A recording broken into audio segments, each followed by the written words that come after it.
Crystal Brown, and today I'm going to be talking about the world famous park SeaWorld.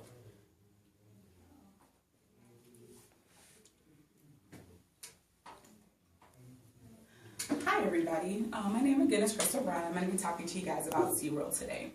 SeaWorld is one of the most amazing places I have ever been in my entire life. I hadn't been in a long time from when I was younger, so in the summertime I decided to take my kids to their first time going to SeaWorld in San Diego. I got so much backlash from people on Instagram, Facebook, Twitter. Why are you taking your kids to whale jail? I was like, what do you mean whale jail? What are you talking about? It's a fun place to learn about animals.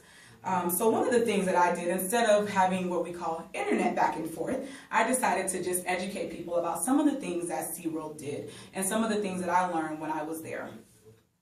SeaWorld is a place for people of all ages, whether you're young, old, happy, sad, whatever. SeaWorld is a great place to go. Every time I've been, I remember as a kid I was super happy. Even as an adult, I was acting like a big kid when I was there. There are a lot of perks to going to SeaWorld. For me, they have the amazing dolphin show. And as I talked about with my very first speech in this class, dolphins make me super happy. So if you love dolphins just like me, then you can spend a little over $200 to do the Dolphin Interactive program where you get to touch the dolphins, be with the dolphins, and feed the dolphins, which I think is very amazing. Then, of course, you have the wonderful Shamu show. You can't go to SeaWorld unless you watch the Shamus. All this information about the fun activities, roller coasters, interactive programs, and things you can do at SeaWorld can be found, of course, at SeaWorld.com. It takes a lot of time, money, training, patience to make sure that everyone has a good time while they're at the park. That training really goes into helping with the animals, such as the Shamu show, and then there's also a dolphin show. In 1976, one of the great things that SeaWorld started to do is they started a rehabilitation program and an animal rescue program which helps injured and orphaned animals. Since they've started their program, there has been more than 23,000 animals that they've rescued. They're also responsible for one of the first whale births, which I think is pretty amazing that they're out here saving animals that, of course, we don't always know about things that are in danger, but they do, and they've been doing a good job at doing so.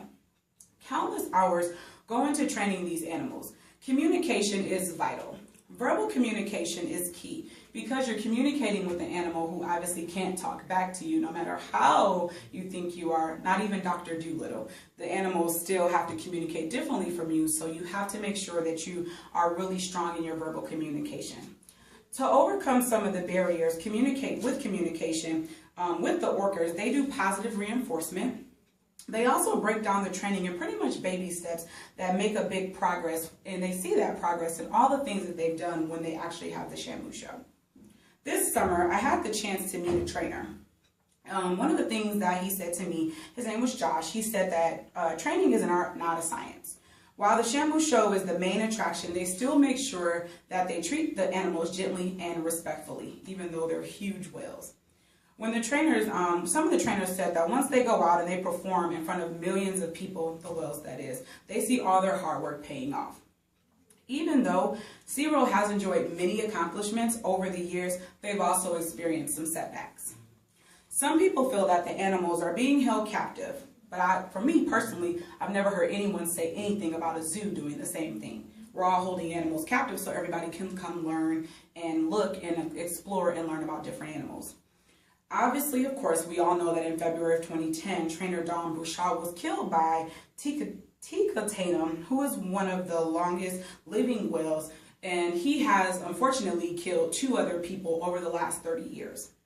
And of course, he is still performing, which a lot of people really have a lot of backlash about that because they feel that that whale should be put down, which of course he isn't, because it goes against what SeaWorld is trying to do, which is rescue and save animals.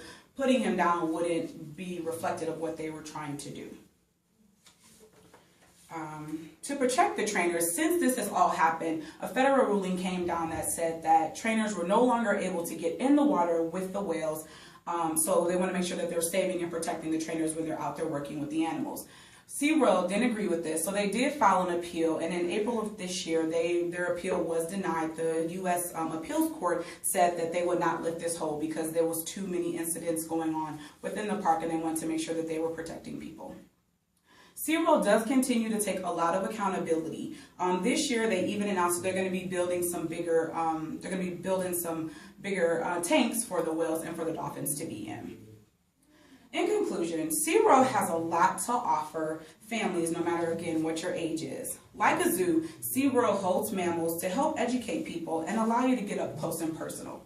This year, they celebrated 50 years, and I was definitely excited to see that I was able to make it there. And as you can see from my picture, I took my kids because it was the 50th anniversary. If it wasn't for SeaWorld, I wouldn't have been afforded the opportunity to participate in the interactive dolphin program, where I was able to finally see my favorite mammal, which is a dolphin. I'm not going to the ocean to see a dolphin. I'm not swimming out there with them, but this was a perfect opportunity for me. SeaWorld to me is fun. It's like Disney, a place where dreams can come true, but on a mammal version.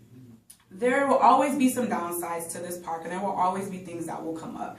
But overall, the goods outweigh the bads. And I hope that this speech gave you some insight. And if you haven't checked them out, I hope that you one day will go back and check things out and see just how well and fun the experience actually was at SeaWorld.